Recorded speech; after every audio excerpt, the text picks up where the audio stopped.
Welcome to ProPhoto Rental. This video will show you how to add an item to your cart using our reservation calendar and your preferred delivery method.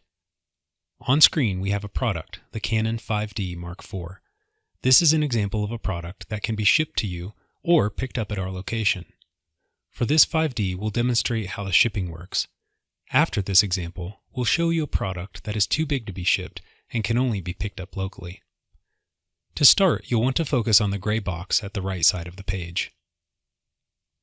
You'll see that the first thing we need to enter is how we'd like to get the product. When we click on the drop-down box, we see two options, local pickup and ship it to me. For this example, we're demonstrating the process for shipped orders, so we'll choose ship it to me. After we click that, we see the boxes for zip code and shipping speed appear below. It is very important to remember to enter your shipping zip code where indicated. You have to put in the proper code here, as it affects how long the shipping takes between our location and yours. Also, our system remembers what you enter here and will automatically pre-fill it during checkout for your convenience. So for example, if you're having an order delivered to a hotel while you're on vacation, be sure to put the hotel zip code here, which is probably different from your billing zip code back at home. We're based in Colorado, so for demonstration purposes, we'll input a zip code in the Midwest to show you how the calendar appears for a location several states away.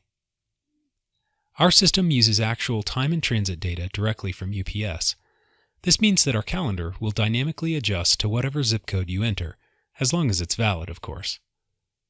Next, we'll select the shipping speed. When we click the drop-down, we see three options listed. We exclusively use UPS for shipping, so in decreasing order of cost, we have the choice of next day air, which is the most expensive, second day air, which still costs extra but is less expensive, or ground, which is free on orders of $50 or more. Return shipping is always free, no matter what speed you choose to have the order delivered to you. We'll go through each option from the list and show you how the calendar changes based on our selection. First, we'll click Next Day Air. After making the selection, the system will think for a moment. This is when the zip code and shipping speed are being sent to UPS, and they're sending back the transit times, so we can fill in the calendar for the next step. Once the system is done communicating with UPS, you'll be able to click on the date input boxes. Click in the I want the gear to arrive on box, and you'll see a calendar pop up. There are a couple things I'd like to draw your attention to on the calendar.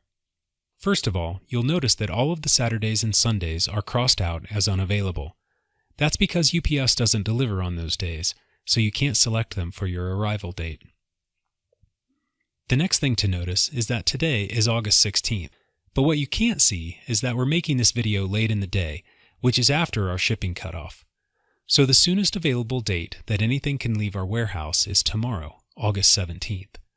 And since UPS doesn't count the weekends as transit time, the first date we can select for delivery, even with overnight shipping, is Monday, August 20th. That equals 1 day in transit time.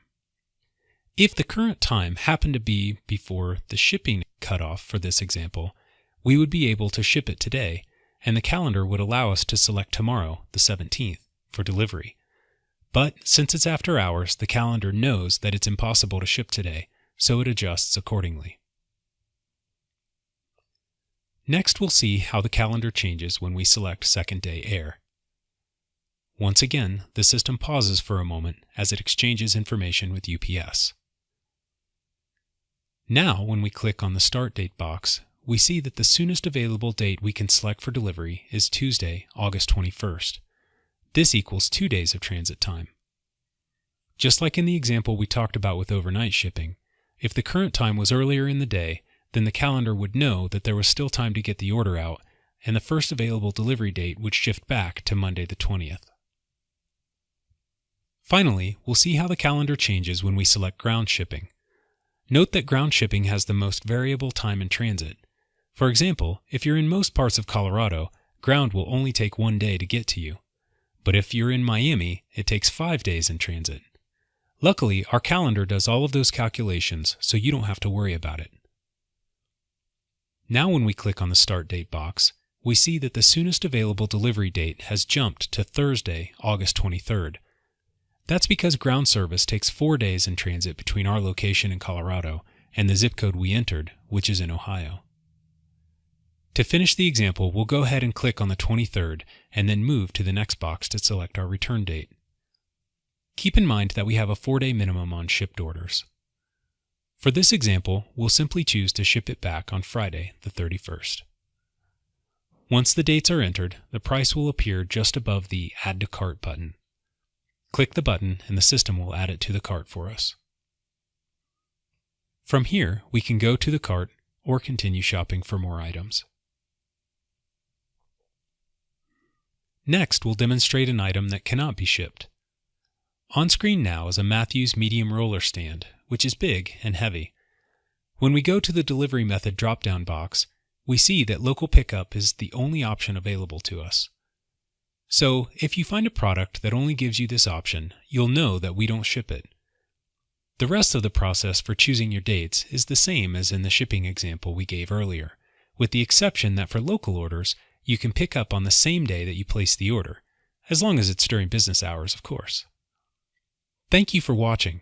If you have any further questions or need clarification on anything, please email us at service@prophotorental.com or give us a call at 303-588-6799. Our hours are Monday through Friday, 9 a.m. to 5:30 p.m. Mountain Time. Have a great day.